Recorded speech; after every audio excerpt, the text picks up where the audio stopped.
Welcome to WDW Escape, presented by WDW Magazine. In today's episode, we remember the Conquest of Splash Mountain from Robert in Niagara, Canada. My first trip to Walt Disney World was as a grown-up, and as much as I love the place myself, a lot of the experience of our trips from our home in Ontario have been through the eyes of my kids, now 9 and 12. We've been lucky enough to make a few trips over the years, and every time there are new dreams, new goals, and new achievements as they get bigger and try new things. But not everything comes easily, even at the most magical place on earth. The first time we went, my son was 7 and my daughter was 4. They didn't have much of a history with rides, but what happens in Disney stays in Disney, I guess, and they took to them right away. Of the two, my son was the more cautious, and there were a few things around the Magic Kingdom that seemed like something for another visit. We stood near the dock to Tom Sawyer Island for a while and watched boatloads of happy screamers plummet down Splash Mountain. "Let's never do that," my son declared. But my daughter said nothing, which is sometimes her way. She just watched the logs fall, a notion forming in her mind. A year later, we were back again, and this time she declared, much to our surprise, that she was ready for the Conquest of Splash Mountain. Of course, she revealed this in the middle of our last day at the Magic Kingdom, and my wife and I were none too sure if she was serious about it. There was a moment when the lines were short, and we should have pounced on it, but we didn't, and it just wasn't meant to be. She had a great day, and she's always been one to focus on the positive, but I could tell that she meant it when she vowed, "Next time." Except, it didn't quite turn out that way. The next trip was long booked when we found out that Splash Mountain was going to be closed for refurbishment during our stay. We explained that everything needs fixing up from time to time, and she accepted it, but it didn't help that the final day of our trip was the last day of the closure, and they were running empty cars down the mountain all day, as if it could open up again at any moment. "It's mocking me," she said seriously, and I knew that she meant it. This had become her white whale, the thing she would not be denied again. Now, over the course of these adventures, she had done so many amazing things, and she never once complained.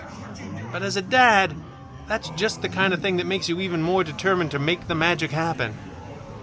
So of course, on the next trip I was armed with a fast pass, but that was for a later day, and I was taking no chances. Which is why the whole family found ourselves at the bridge to Adventureland, listening to the opening ceremony and waiting with a pack of happy rope droppers. My wife and son chatted and made plans for the day, but my daughter stood quietly, waiting and squeezing my hand. This was it. This was the big one. Splash Mountain was going down. Moments later, the cast members had delivered us to Frontierland, and we were off. In the door, through the tunnels, never so much as a slow moment, a pure walk-on.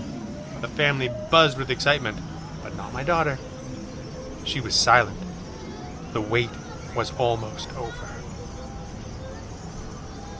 Like most kids their age, they had no idea who these characters were, and they didn't mind one bit. The ride told the entire story, and they loved it so much they forgot what was coming. Until suddenly we were climbing up, and up, and up, and out into the blazing sunlight, and down in a mad rush to the water below. Soaking wet and well satisfied. One big finale, and we were back where we started. She only had one thing to say. Again. Disney is great at making lines comfortable, and even entertaining. But nothing is quite as magical as when they don't exist at all. Back to the entrance and another ride, just as fast as we could walk. Then a third, then a fourth. Again, my daughter said. My son pointed out that we were right at Big Thunder Mountain Railroad, and maybe we could diversify a little? And she agreed. 2 quick voyages on the wildest ride in the wilderness, and we were back at the gates for one more log ride to victory. This time, we almost slowed down a little as we entered, and it was clear that the rope drop magic would soon lose its power. We reached the end of the adventure one more time, and I asked if she was satisfied at last. She did not exactly answer, but she did squeeze my hand and ask if we could go to Haunted Mansion, knowing full well that it is Daddy's favorite ride. I'll take it, I thought, as we set out for the rest of a magical day. The conquest of Splash Mountain was complete at last. You've been listening to WDW Escape, presented by WDW Magazine. Still missing Walt Disney World? Subscribe to WDW Magazine in print or digital format at wdw-magazine.com. You'll be transported right back to your happy place. Use coupon code PODCAST for $10 off an annual digital edition. From all of us here at WDW Magazine, have a magical day.